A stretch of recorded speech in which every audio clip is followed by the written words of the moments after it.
こんにちは、岩崎貴俊です。シグマさんからすごいズームレンズが登場しました。今回は先日発表されましたシグマ 16-300mm F3.5 から 6.7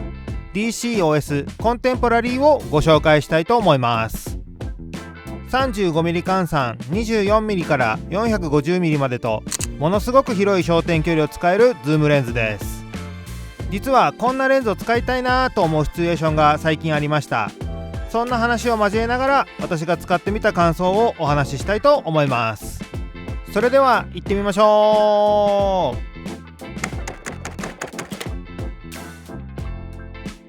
う。まずはレンズの外観や特徴です。こちらのレンズは 35mm 換算24から 450mm の焦点距離をカバーした APS-C 用のレンズで4つのマウントが発売されるようです。レンズの重さは富士フイルム X マウントで 615g です。 XH2S との組み合わせはバランスも良くグリップ感もいいので楽しく使うことができました。 XT4 で使っても無理なサイズ感ではなく問題なく使えると思いました。また防塵防滴や手ブレ補正などの嬉しい機能もしっかり搭載されております。外観はコンテンポラリーのズームレンズのデザインを踏襲した作りになっており、個人的にはとても好きなデザインです。根元のだんだん細くなっていく部分がとてもかっこよく感じます。次に今までのシグマレンズと変わったのが印字してあるフォントが変わりました。先日シグマは新製品発表会を行い、このレンズや新しいカメラシグマ BF を発表しました。同時にロゴをリニューアルすることも一緒に発表していました。そのフォントが今回のレンズに採用されています。レンズキャップも同様にフォントが変更されております。またレンズが勝手に伸びていかないようロックスイッチもついております。ズームリングの回し心地はしっかりとした感触です。僕は良いなと思いましたが、人によっては硬く感じる方もいるのではないかなと思いました。この硬さがプラスに働いてまして、ロックスイッチをオフにした状態でレンズを逆さにしても勝手に伸びていくことは今のところ起きませんでした。またフードは花形フードが採用されております。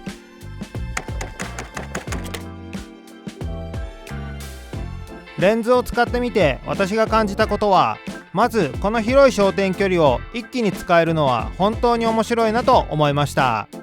この写真広角側で撮ったものですが、真ん中に小さく妻が写っております。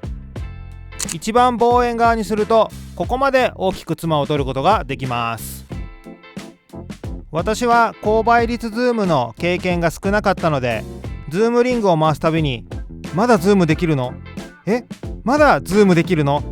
わ、こんなにいけるのかと毎回感動していました。今回ちょうど桜の季節でしたので、このレンズを使って桜をたくさん撮影してきました。このレンズ、桜をいろんなバリエーションで撮ることができてすごく楽しかったです。それでは写真をご覧ください。こちらの写真は川沿いの低い位置で咲いていた桜を換算 450mm で撮影しました。450mm のおかげで桜の花を大きく撮影することができました。桜の花だけでなく枝の質感も感じられてお気に入りの一枚です。換算 50mm 付近で街の中に溶け込む桜を撮影してみました。街にある桜は生活に春を感じさせてくれますね。またこちらは広角側換算 24mm で川沿いに咲いている桜に近づいて撮影しました。枝の流れがダイナミックに撮影できてお気に入りです。そしてこんな写真も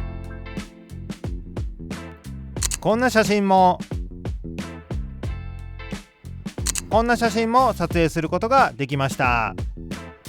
このように焦点距離の広さから桜という被写体だけでもいろいろな表現の写真を撮影することができました。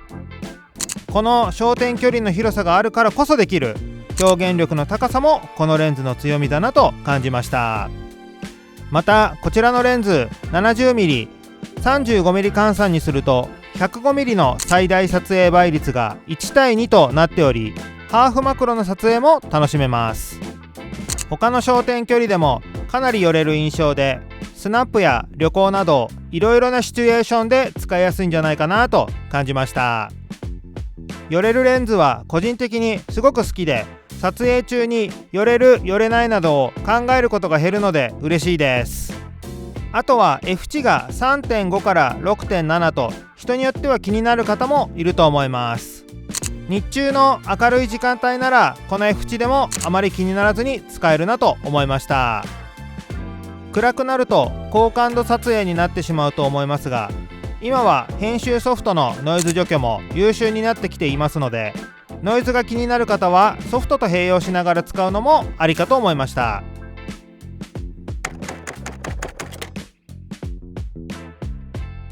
次にどんな方にこのレンズをおすすめしたいかですが、まずは旅行に持っていくのには便利かなと思いました。